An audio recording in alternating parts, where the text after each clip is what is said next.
I stood in front of my bathroom mirror with scissors in my hand, watching 22 inches of chestnut hair fall to the tile floor in thick, glossy ribbons. Each snip echoed in the silent apartment like a gunshot, and with every cut, I felt lighter, freer. The girl staring back at me looked like a stranger. Sharp pixie cut framing her face, eyes bright with something that might have been madness or might have been clarity. Behind me, my phone buzzed incessantly. 17 missed calls from Mother, 23 texts from Isabel. My sister was losing her mind. I picked up my phone and opened the most recent message. What did you do? The photo is in 3 hours. Mom is going to kill you. I smiled, really smiled. For the first time in 2 lifetimes, I typed back a single word. Oops. The thing about dying and being reborn is that you get a unique perspective on revenge. When you know exactly how the story ends, you can rewrite it from the beginning. And I had spent 6 months since my 18th birthday, my second 18th birthday, carefully, meticulously planning every detail of this moment. Because I knew what Isabel had done. I knew what she would do. I knew she'd been planning this family photo shoot for months, telling everyone it was about preserving family memories before I went off to college. I knew she'd been growing out her hair to match mine, buying the same honey-colored highlights, using the same products. I knew she'd ordered a dress in the same shade of emerald green I'd mentioned wanting. I knew she planned to show up at the Vandermeer estate, where the photo shoot was being held, and position herself as my mirror image, my better half. The sister who could do everything I could do, but prettier, more polished, more perfect. I knew because she'd done it before. In my first life, that photo had launched Isabel's modeling career. The photographer, Marco Chen, had been so struck by the twin aesthetic of us in matching outfits with our identical long hair that he'd featured us in his portfolio. Except the focus had slowly shifted entirely to Isabel. Within a year, she was on magazine covers while I struggled through college. Within 3 years, she'd leveraged my connections, my ideas, and my identity into a lifestyle brand worth millions. Within 5 years, she'd stolen my fiancé, Daniel. Within 7 years, I was dead. The official story was that I'd overdosed on sleeping pills, a tragic case of depression. The truth was more complicated. The truth involved Isabel slowly, systematically destroying every aspect of my life until I had nothing left. The truth involved discovering that my own sister had been poisoning my relationships, my career, my reputation for years. The truth involved confronting her on the balcony of her penthouse apartment, threatening to expose everything and feeling her hands on my back as she pushed. The truth was that I'd fallen 23 stories and woken up on my 18th birthday, 3 weeks after my high school graduation, with every memory intact and a burning desire to make sure history did not repeat itself. Now here I was, 6 months later, scissors in hand, about to ruin the first domino in her carefully constructed house of cards. My phone rang again. Mother, I answered this time. Eleanor Marie Mitchell, what have you done? Her voice could have frozen nitrogen. I got a haircut, Mother. Is that a crime? You gotta... She sputtered. The photo shoot is in 3 hours? We've been planning this for months. Do you have any idea how much this cost? Marco Chen doesn't just photograph anyone, and you show up looking like myself? I offered sweetly. I'm sorry. I thought this photo was supposed to capture who we really are as a family. Don't be smart with me. Isabel is devastated. She spent so much time coordinating with you, making sure you'd both look perfect together, and you go and... Did she? I interrupted. Did Isabel coordinate with me? Because I don't remember her asking my opinion on anything. I remember her telling me what to wear, how to style my hair, what makeup to use. I don't remember having any say in my own appearance for a photo that's supposed to represent me. Silence on the other end. Then, you will wear extensions. We'll call Sasha. She can meet us there and... No. Excuse me? I said no, Mother. I'm not wearing extensions. I'm not growing it back. I like my hair like this. And if Isabel is so devastated, maybe she should ask herself why her happiness depends so much on controlling what I look like. I hung up before she could respond. The next call came from Father exactly 2 minutes later. His approach was different, disappointed rather than angry, which somehow cut deeper. Or it would have, if I hadn't already lived through his disappointment once before. Ellie, sweetheart, he said, using the nickname he only pulled out when he wanted something. Your mother tells me you've made a dramatic change to your appearance. I cut my hair, Dad, right before a very important family photo. You know how much this means to your mother, to all of us. This is about family legacy, about presenting a united front. United front, that was rich. In my previous life, this united front had meant Isabel shining while I faded into the background, increasingly invisible until I disappeared entirely. I'm still part of the family, aren't I? Even with short hair? Of course you are, but then I'll be in the photo, looking like myself. If that's not good enough, then maybe we need to examine what this photo is really about. He sighed, long and heavy. Ellie, you're being difficult. I'm being myself. There's a difference. After I hung up, I stared at my reflection again. The haircut was actually perfect. In my previous life, I'd always wanted to try short hair, but Isabel had convinced me I didn't have the face shape for it. You need the length to balance your features, she'd said with that concerned sister voice she was so good at. Trust me, I'm just looking out for you. Lies, all lies. I had excellent bone structure for short hair. High cheekbones, a strong jawline, a swan neck that actually looked better exposed. The pixie cut made my green eyes look enormous and brought out the natural auburn undertones in my hair that the length had hidden. I looked striking, different, entirely myself in a way I'd never been allowed to be before. I thought back to everything that had led to this moment, to the years of subtle sabotage that had defined my relationship with my sister. It had started small, so small I hadn't noticed at first. We were close as children, or I thought we were. Isabel was 3 years older, and I idolized her. She was beautiful, popular, everything I wanted to be. When she helped me pick out clothes or style my hair, I thought she was being a good big sister. I didn't realize she was training me. By the time I was 13, I dressed exactly like her, talked like her, liked the same things she liked. I thought I was choosing these things, but looking back with the clarity of 2 lifetimes, I could see how she'd shaped me. Every time I showed interest in something different, she'd find a way to mock it or talk me out of it. Every time I started to develop my own style, she'd help me refine it until it looked just like hers, but always slightly worse, always just a little bit off. She was a master at it, the makeup that was almost right, but made me look slightly washed out next to her. The clothes that were similar, but somehow less flattering. The hairstyles that were technically the same, but didn't quite suit my face shape the way they suited hers.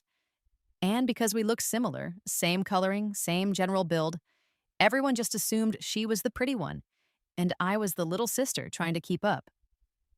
High school was worse.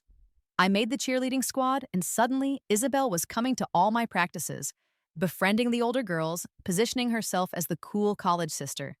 Within weeks, half the squad idolized her more than they liked me. When I got the lead in the school play, Isabel attended every rehearsal, offering helpful suggestions to the director that gradually reduced my part while expanding the ensemble.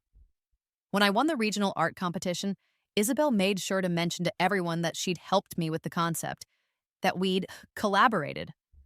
Nothing was ever fully mine, and the worst part? She did it all with such love, such concern. She was the devoted big sister, just trying to help, just trying to guide me. Our parents adored the story of the 2 close sisters who shared everything.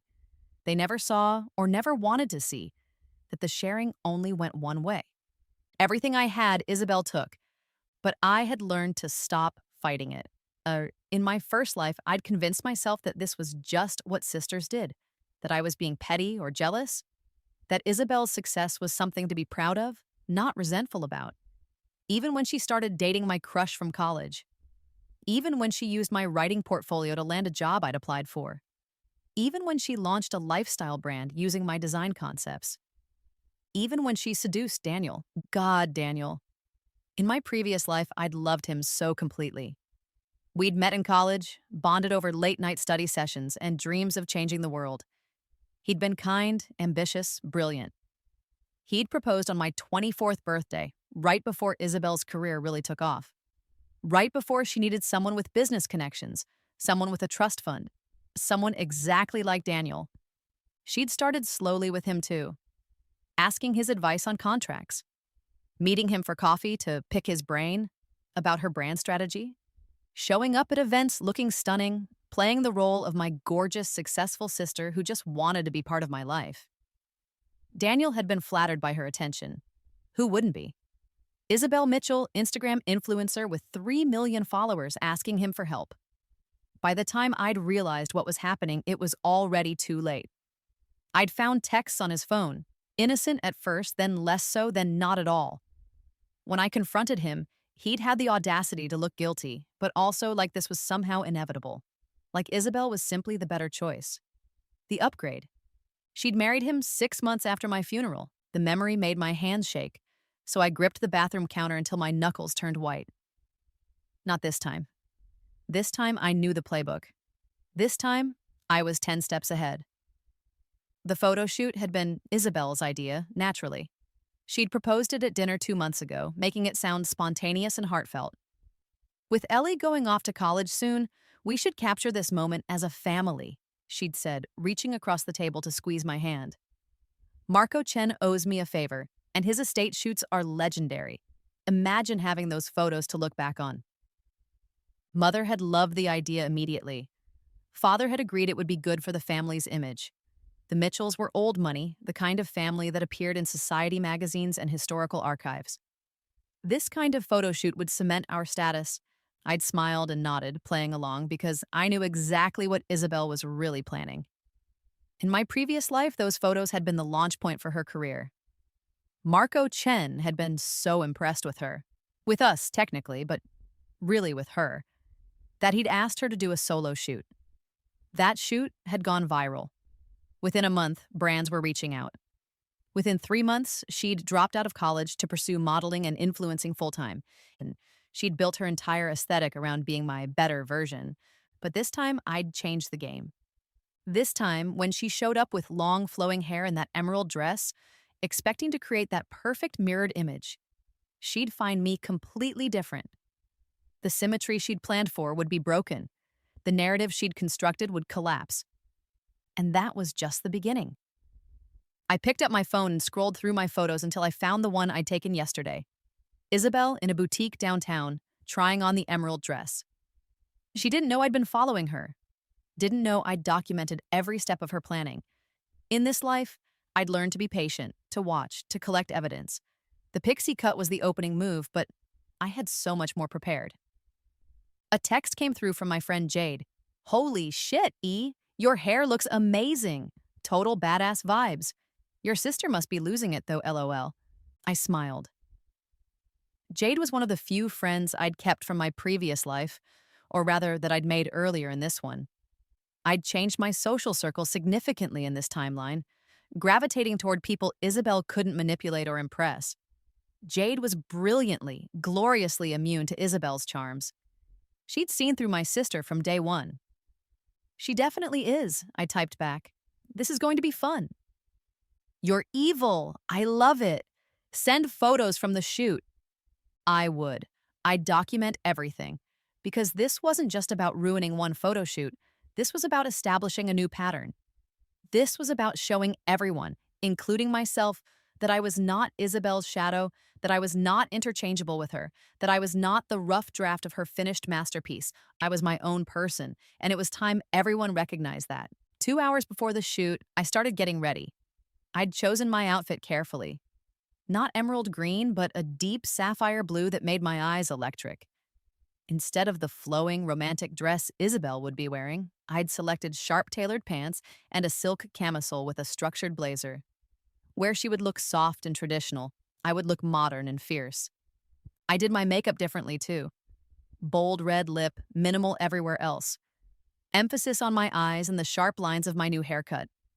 I looked like I'd just walked off a Paris runway, edgy and confident. When I looked in the mirror, I barely recognized myself. And that was perfect, because the girl Isabel had shaped me to be was gone. The girl I actually was, the girl I'd never been allowed to be, was finally taking center stage. My phone buzzed with another text from Mother. "We're leaving in 30 minutes. Please tell me you've reconsidered." "See you there," I replied. The drive to the Vandermeer estate took 45 minutes, plenty of time for me to rehearse what came next. The photo shoot was just the opening act. I had so much more planned. In my bag, I had a folder full of documents, proof that Isabel had plagiarized her entire college thesis from a published author, screenshots of her buying Instagram followers and engagement, evidence that her original designs for her lifestyle brand were actually stolen from independent artists. And most damning of all, a recording from my previous life that I'd been smart enough to back up before dying, where she admitted to everything, laughing about how easy it was to manipulate me. I'd found that recording in an old email account I'd set up as a digital dead man switch. In my first life, I'd been paranoid enough in those final months to start documenting things, to save evidence in places Isabel didn't know about. When I'd woken up at 18 again, accessing those accounts had been my first priority. Thank God I'd been paranoid.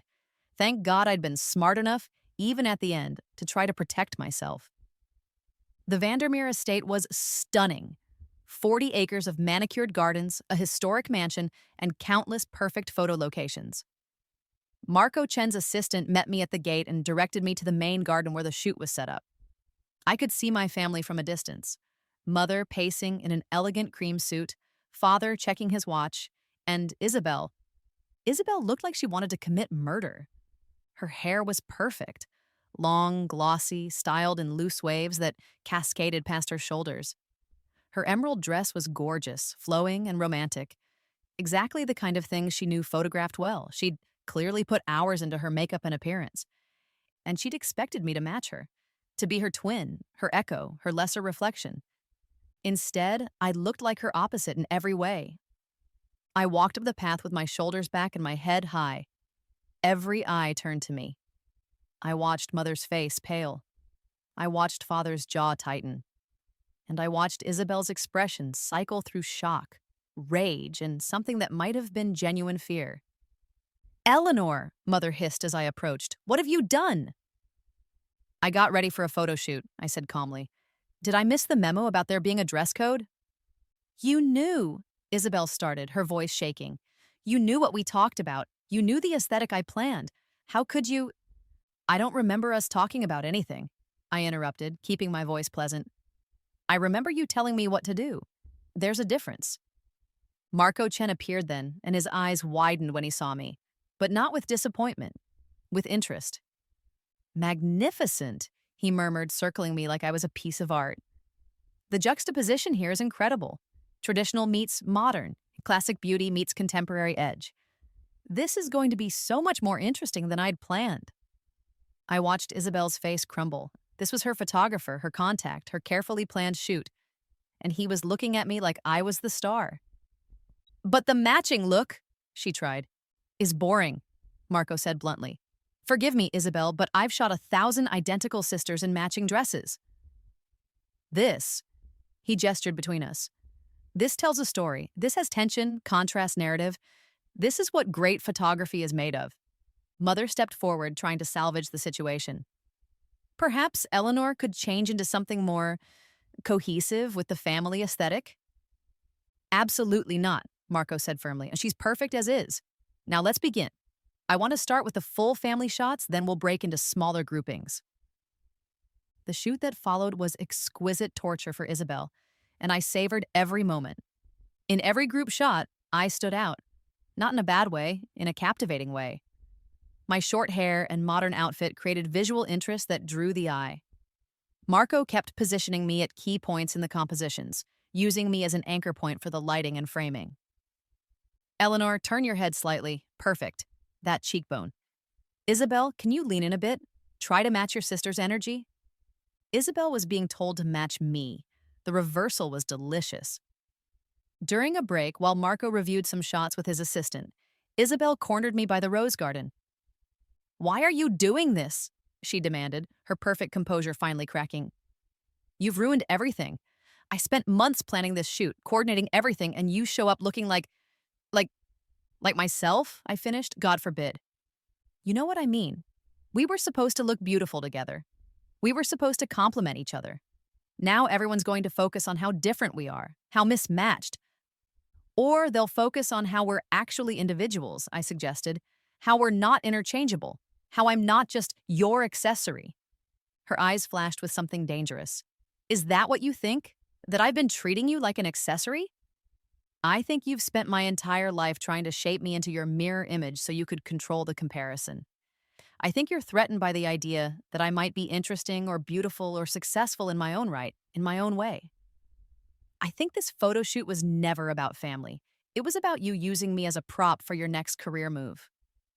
You're insane. Maybe, or maybe I'm just finally done playing along. She stared at me for a long moment, and I could see the calculations happening behind her eyes.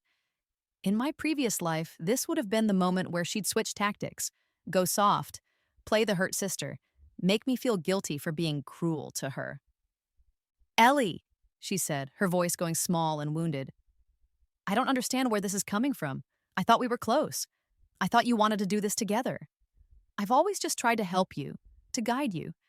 If I've done something to upset you, save it, I cut her off. The wounded act doesn't work on me anymore. Her mask slipped for just a second, and I saw the real Isabel underneath, cold, calculating, furious. Then it was back in place, and she gave me a smile that didn't reach her eyes. I don't know what's gotten into you, she said softly, but I hope you figure it out. I'll always be here for you, little sister, even when you're being difficult. She walked away, and I felt a chill run down my spine. That tone, that threat disguised as concern. I'd heard it before in my previous life, in the months before she'd destroyed everything I had. But this time, I was ready. The shoot continued for 3 more hours. Marco was in heaven, directing us into increasingly dramatic compositions. He seemed to intuitively understand the tension between Isabel and me, and he used it, positioning us in ways that highlighted our differences rather than hiding them. In one shot, we were back to back, her long hair flowing while my short cut was sleek and sharp. In another, we faced each other across a garden path, like mirror images that had diverged. In a third, I was in sharp focus in the foreground while she was soft and blurred behind me, a reversal of how she'd probably imagined things going. By the end, Marco had taken over 300 shots. He promised to send us the edited selections within a week. Eleanor, he said, as we were packing up, I'd love to do a solo shoot with you sometime. That bone structure, that edge, you have something really special. Here's my card. I took it, hyper-aware of Isabel watching from across the garden, her expression carefully neutral but her eyes blazing. I'll think about it, I said, though I had no intention of becoming a model. I'd learned that lesson already. Anything Isabel thought I was succeeding at became something she had to conquer and dominate. But I'd take the card, let her wonder, let her worry. The drive home was silent. Mother sat rigid in the passenger seat while Father drove. Isabel stared out her window and I sat in the back, checking my phone and pretending not to notice the tension. Finally, Mother spoke. I hope you're pleased with yourself, Eleanor. I am, actually. Thanks for asking. Don't be smart. You've embarrassed this family, whatever statement you think you were making today. I wasn't making a statement. I was just being myself. If that embarrasses you, that says more about your expectations than it does about me. Father cleared his throat. Ellie, honey, I think what your mother is trying to say is that family means presenting a united front. It means sometimes putting aside personal desires for the good of the whole. You mean it means conforming to whatever Isabel wants, I corrected. Because, let's be honest, this was her shoot, her plan, her aesthetic. I was just expected to fall in line. That's not fair, Isabel said quietly from her window. I included you in everything. I asked your opinion. You told me what my opinion should be. There's a difference. We drove the rest of the way in silence. When we got home, I went straight to my room, but I could hear them in the living room below, Mother and Isabel talking in low, urgent voices. I crept to the top of the stairs to listen. I don't know what's gotten into her, Mother was saying. She's never been like this before, so defiant, so inconsiderate. She's jealous, Isabel said, her voice dripping with false sympathy. I think going to college, watching me succeed, it's made her realize she's not special. She's acting out to get attention. Well, she certainly got it today. Did you see the way Marco was looking at her? I thought he was supposed to be your contact. He is, and he will be. This is just a phase. Ellie will realize soon enough that her little rebellion doesn't suit her. She'll come crawling back, wanting to be part of things again. And when she does, we'll welcome her back. But only if she apologizes and shows she understands how hurtful her behavior has been. I smiled in the darkness at the top of the stairs. Isabel had no idea what was coming. She thought this was a tantrum, a brief rebellion that would fizzle out. She had no concept that I knew everything, had planned everything, was methodically dismantling every advantage she thought she had. The photo shoot was just the beginning. Over the next week, I put phase 2 of my plan into motion. I'd spent the previous 6 months building relationships that Isabel didn't know about. I'd reconnected with old family friends, particularly my paternal grandmother, Margaret, who lived in Boston. In my previous life, Isabel had carefully isolated me from grandmother Margaret, convincing me that the old woman was senile and difficult. In reality, Margaret was sharp as a tack and had never liked Isabel. "That girl is all performance," Margaret had told me over lunch 3 months ago during one of my secret visits. "Always has been. I tried to tell your father, but he never wanted to hear it. And your mother is too charmed by her to see straight." I'd told Margaret everything about my suspicions, about Isabel's pattern of behavior, about my plans. I hadn't told her about being reborn, obviously, but I'd told her enough. And Margaret, who had watched her own sister pull similar tricks in their youth, had believed me immediately. "I'm 83 years old and worth $40 million," she'd said matter-of-factly. "Your grandfather's patents and investments have treated me very well, and I'll be damned if I watch another manipulative child destroy someone I love. You tell me what you need, Eleanor. I'll back you." What I'd needed was a safety net. In my previous life, when everything had fallen apart, I'd had nowhere to go, no resources, no support system that Isabel hadn't already poisoned. This time, I had Margaret. I had a trust fund she'd set up in my name that my parents didn't know about. I had a plan for college that didn't depend on my parents' money or approval. I had independence. And I had information. The week after the photo shoot, I visited Margaret again. Over tea in her elegant Beacon Hill townhouse, I showed her everything I'd compiled on Isabel. "Good God," Margaret muttered, flipping through the documents. "This is extensive." "I've been thorough," I agreed. The thesis plagiarism alone could get her expelled if she were still in school. These design thefts could result in lawsuits. And this recording. She played the audio file from my previous life where Isabel's voice came through clearly. The best part is she doesn't even realize I'm doing it. She actually thinks we're close, that I care about her opinions. It's almost sad how easy she is to manipulate. Everything she has, I can take. Everything she is, I can be better. And she'll never see it coming because she loves me too much. Margaret's face hardened. "When was this recorded?" "A long time ago," I said carefully. "But it shows who she really is. What she's really capable of." "And you're certain you want to do this?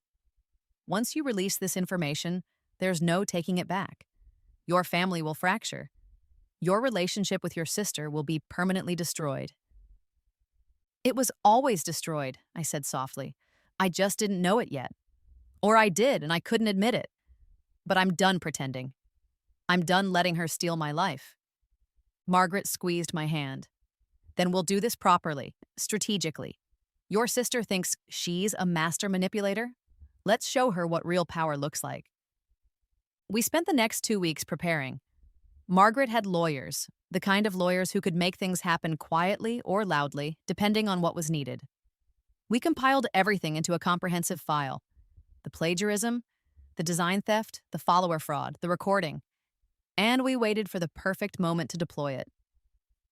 That moment came when Isabel announced her next big move.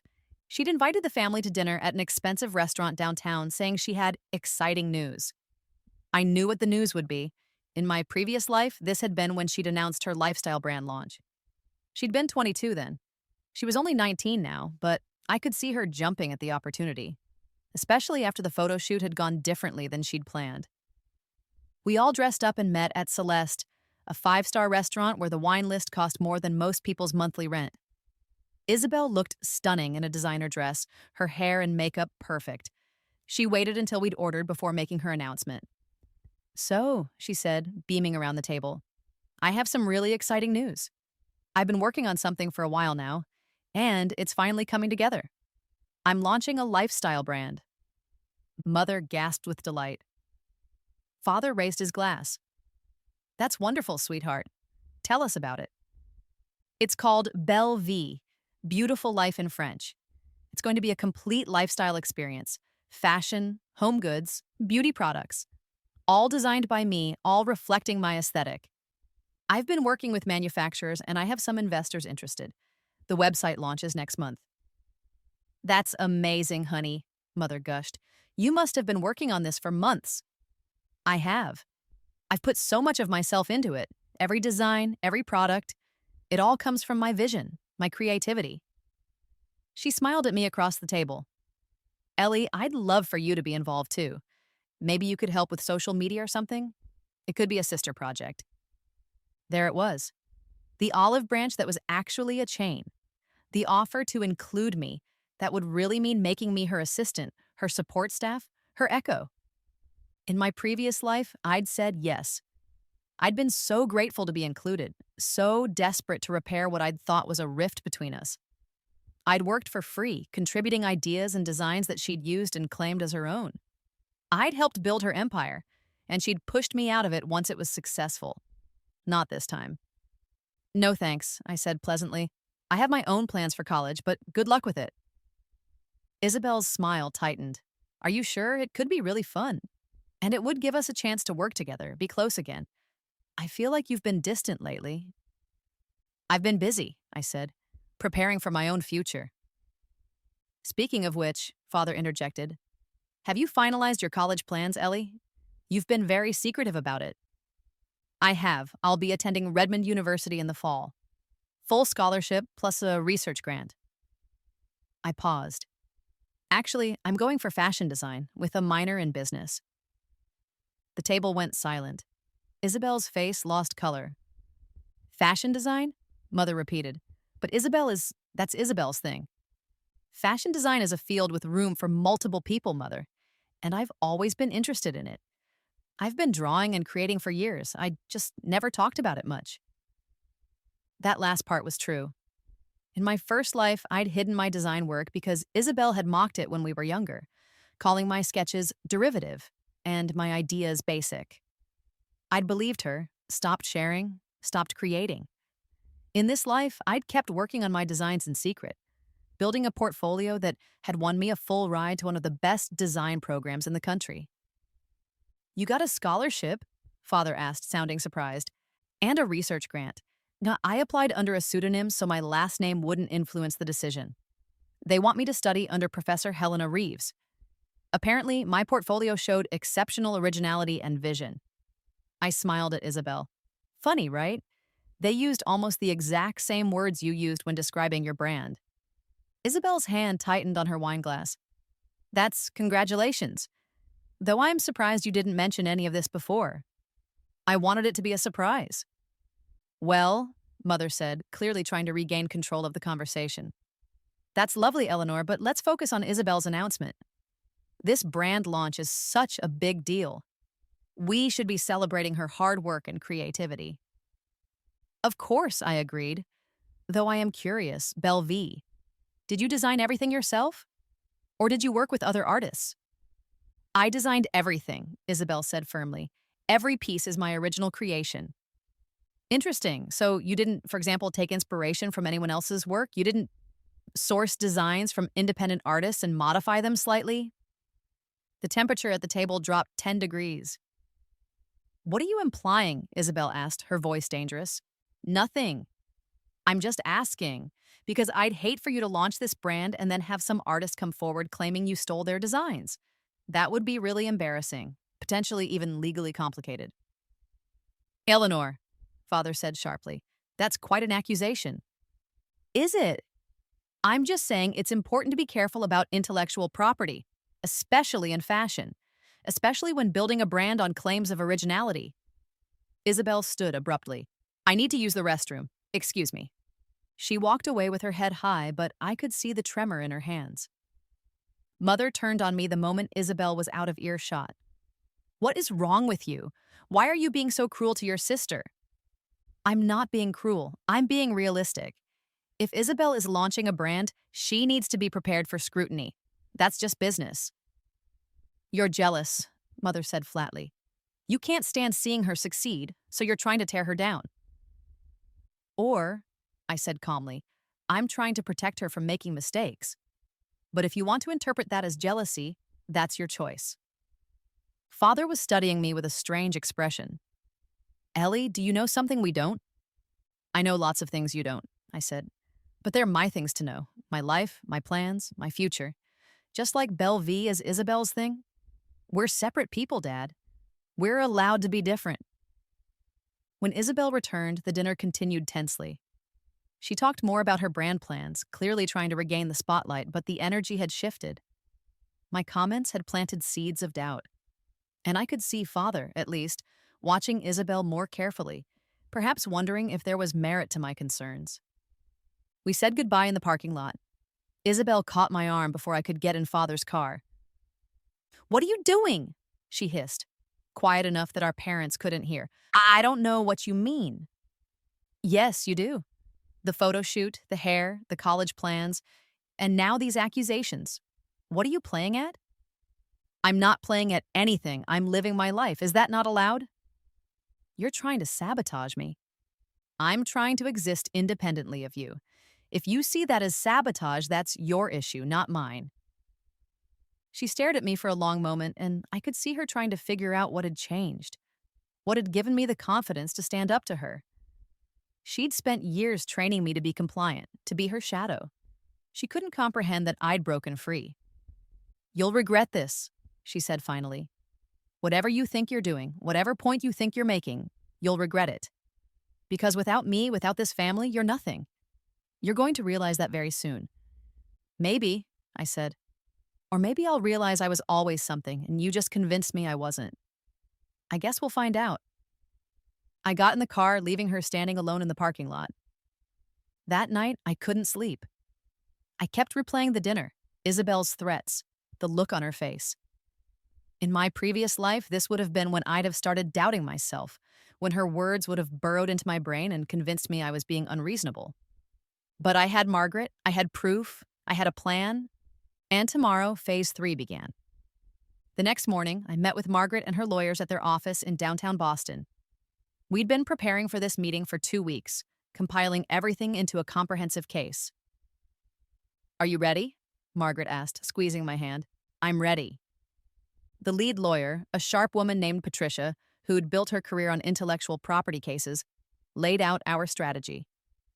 We have 3 artists who've agreed to come forward about Isabel stealing their designs. We have documentation of her thesis plagiarism. We have the Instagram fraud. And we have the recording. Patricia smiled grimly. Individually, any one of these would be damaging.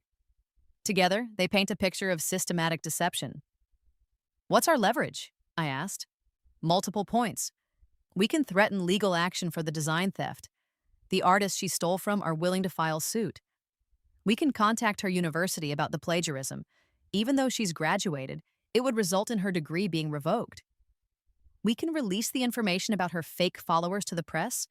It would destroy her credibility as an influencer. Or we can do all of the above. What do you recommend? Patricia exchanged a glance with Margaret. That depends on your goal. Do you want to destroy her? Or do you want to control the narrative? I thought about it. In my darkest fantasies, I wanted to destroy Isabel completely. I wanted her to feel the same loss and humiliation I'd felt in my previous life. I wanted her to understand what it was like to have everything taken away, but I was also practical. Total destruction would hurt my family, would hurt my parents who, despite their favoritism, had never meant to be cruel. And it might make me look vindictive. I want her to stop, I said finally. I want her to leave me alone, to stop trying to control my life, to stop stealing from me and from others. I want her to understand that actions have consequences. Then we use the threat of exposure as leverage, Patricia said. We approach her privately, show her what we have, and make it clear that if she continues her pattern of behavior, particularly if she tries to interfere with your life again, we'll release everything. She'll deny it, I said. She'll say I'm lying, that I'm jealous. Let her try. We have documentation, witnesses, physical evidence, and more importantly, we have the recording. That's the nuclear option. If she pushes back, we can release that and no amount of denying will help her. We spent the next hour preparing the presentation, a comprehensive file of evidence that would leave no room for doubt. Then, Patricia made a call to Isabel requesting a meeting. "Tell her it's regarding Belle V," Patricia instructed. "Tell her we represent several artists with concerns about intellectual property infringement. She'll think it's a standard legal shakedown. She won't expect what's coming." The meeting was set for 2 days later at Patricia's office. Isabel agreed immediately, probably thinking she could charm her way through whatever legal concerns some no-name artist had raised. She had no idea I'd be there. The day of the meeting, I arrived early. Patricia had set up a conference room with all our evidence neatly organized. Margaret sat beside me, looking elegant and imposing in a Chanel suit. When Isabel walked in, flanked by a young lawyer she'd clearly hired in a panic, her face went white. "Eleanor, what are you doing here?" "I'm the one who requested this meeting," I said calmly. "Please sit down." She remained standing. "This is absurd. Whatever game you're playing, sit down." Margaret's voice was steel. "Or we'll have this conversation in open court instead of behind closed doors." Isabel sat. Patricia opened the first file. "Miss Mitchell, Isabel, you're here because we've compiled evidence of multiple instances of intellectual property theft, plagiarism, fraud, and defamation. We'd like to walk you through what we've found and discuss how we're going to address it." For the next hour, Patricia laid it all out. The 3 artists whose designs Isabel had stolen for Belle V. The thesis she'd plagiarized from Dr. Sarah Chen's published work. The thousands of fake Instagram followers she'd purchased, and then, finally, the recording. Isabel's face went from white to red to white again as she listened to her own voice saying, "Everything she has, I can take. Everything she is, I can be better." "This is illegal," her lawyer sputtered. "Recording someone without consent is legal in this state with one-party consent," Patricia interrupted smoothly. "Eleanor was part of the conversation. She had every right to record it." "This is entrapment. This is harassment. This is consequences," I said quietly. "This is what happens when you spend someone's entire life trying to destroy them." Isabel looked at me, really looked at me, perhaps for the first time. "Ellie, I never meant—" "Yes, you did. That's the point. You meant every bit of it. You just never thought you'd get caught." "What do you want?" she asked, her voice barely a whisper. "I want you to drop Belle V," I said.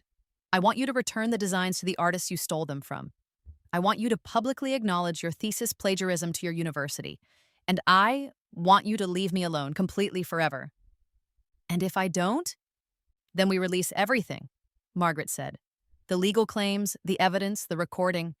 We go to every news outlet, every social media platform, every brand you've ever worked with. We make sure the world knows exactly who you are and what you've done." "You'd destroy your own sister?" Isabel's voice was shaking now, whether with rage or fear I couldn't tell. "You already destroyed me once," I said. "I'm just making sure you can't do it again." Silence filled the room. Finally, Isabel's lawyer spoke. "Can we have a moment to discuss this privately?" "You have 15 minutes, Patricia said. They stepped outside. Through the glass wall of the conference room, I could see Isabel arguing with her lawyer, gesturing wildly. The lawyer kept shaking her head, clearly telling Isabel she had no legal ground to stand on. When they came back, Isabel looked defeated. "Fine," she said. "I'll do what you're asking, but you have to promise me this stays private. No public exposure." "As long as you stick to the terms," I agreed. "But, Isabel, if you ever come after me again, if you ever try to sabotage my life or steal my work, if you even think about interfering, we release everything. And next time there won't be a warning." She stood, her hands shaking. "I don't know who you are anymore." "I'm someone who finally understands her worth," I said. "I'm someone who's done being your victim." She left without another word. Margaret turned to me after the door closed. "How do you feel?" "Honestly, tired, but good. Like I can finally breathe." "What will you do now?" "I'll go to college. I'll study design. I'll build my own life, my own career, my own identity. And I'll do it all without looking over my shoulder, without waiting for her to ruin it." Over the next month, I watched Isabel fulfill the terms of our agreement. Belle V was quietly shelved before it ever launched. The artists received their designs back with compensation. Her university was notified about the plagiarism, and while they didn't revoke her degree publicly, it was noted in her permanent record. And most importantly, she left me alone. The family dynamics shifted dramatically. Mother was furious at first, demanding to know what I'd said to make Isabel cancel her brand launch. But when I remained silent and Isabel couldn't explain without admitting what she'd done, Mother's anger gradually turned to confusion. Father surprisingly seemed almost relieved.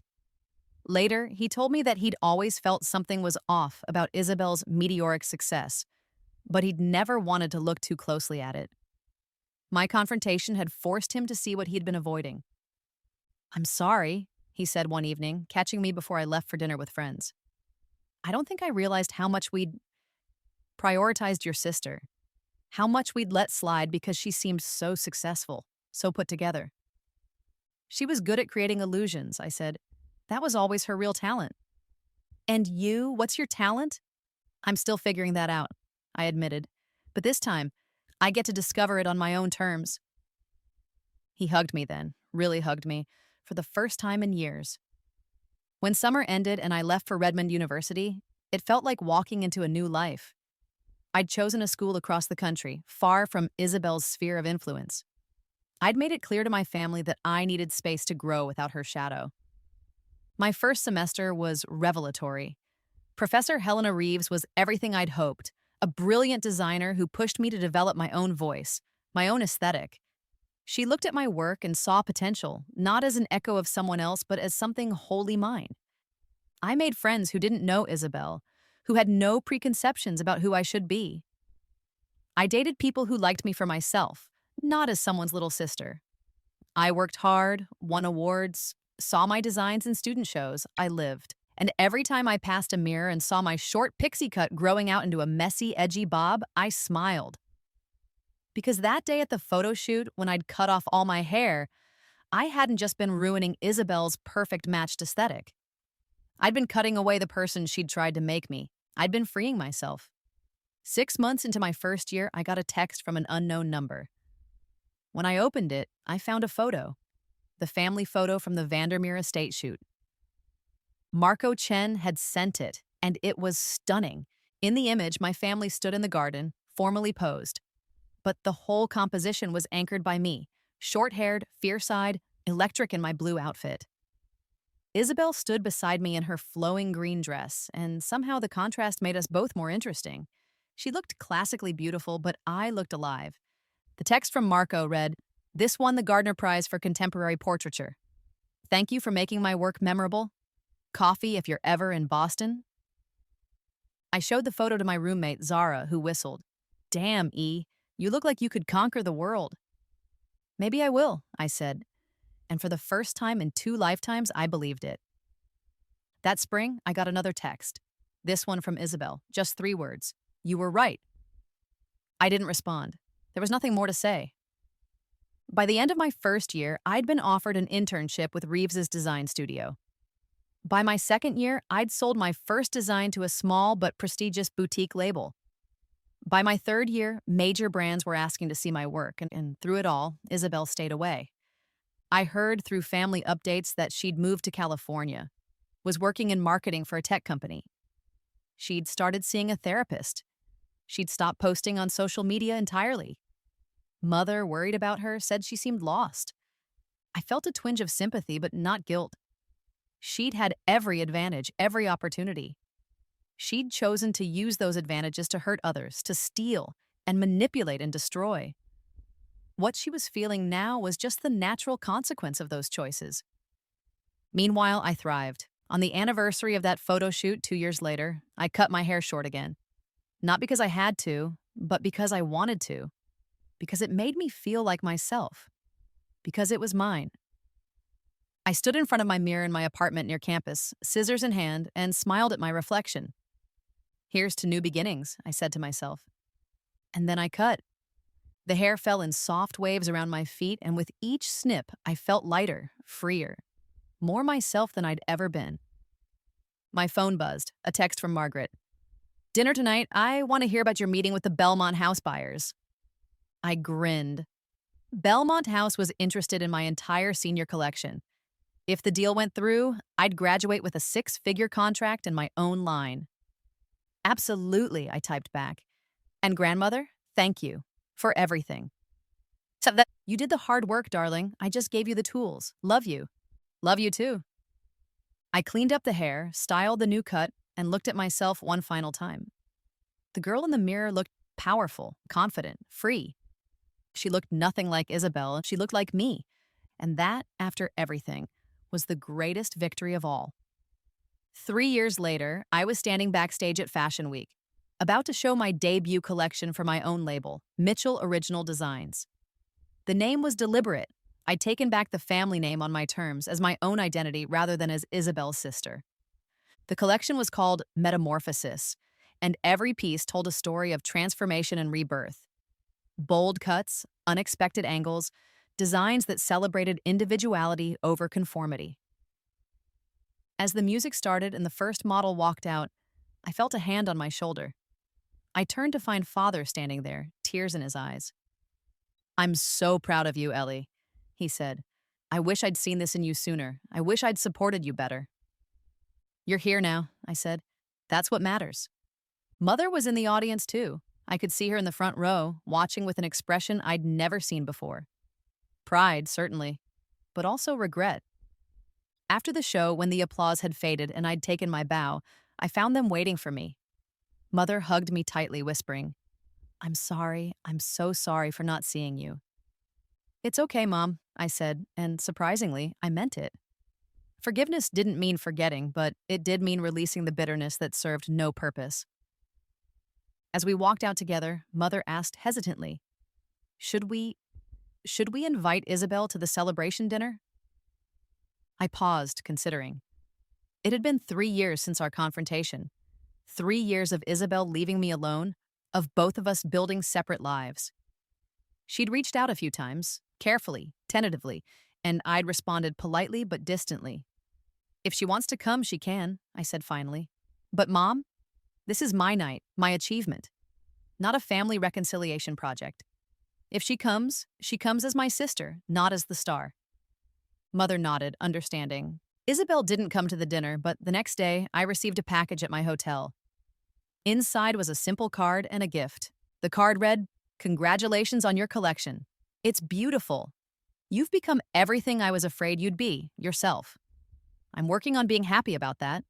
Maybe someday I will be. I."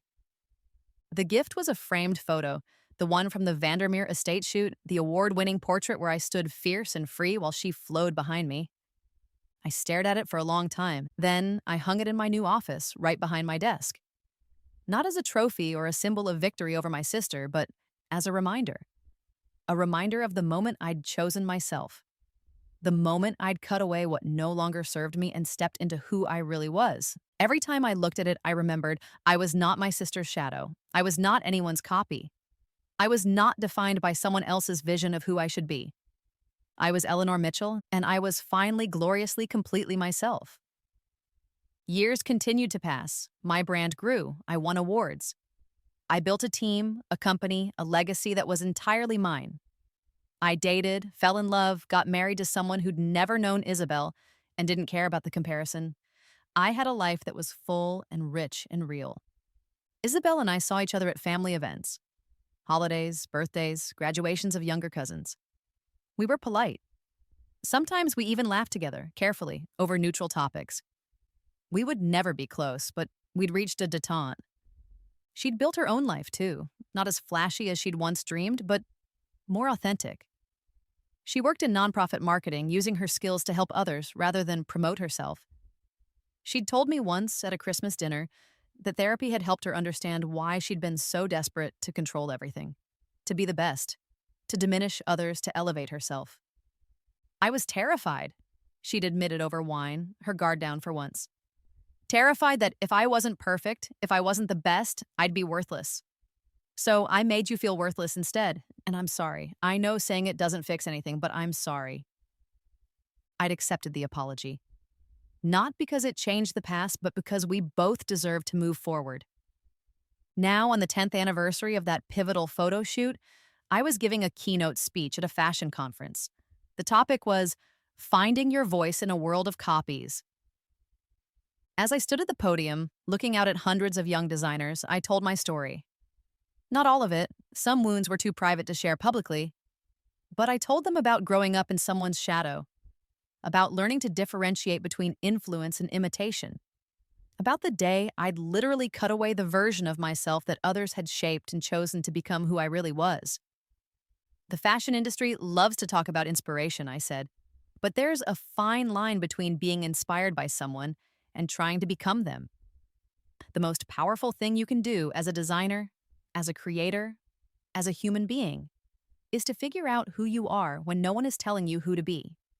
And then have the courage to be that person, even when it's terrifying, even when it disappoints people, even when it means standing alone. After the speech, a young woman approached me. She looked nervous, clutching her portfolio. "Miss Mitchell," she said, "I just wanted to say thank you. Your story. I've been dealing with something similar. My older sister, she's always... Anyway, your speech gave me courage to try things my own way." I took her hands in mine.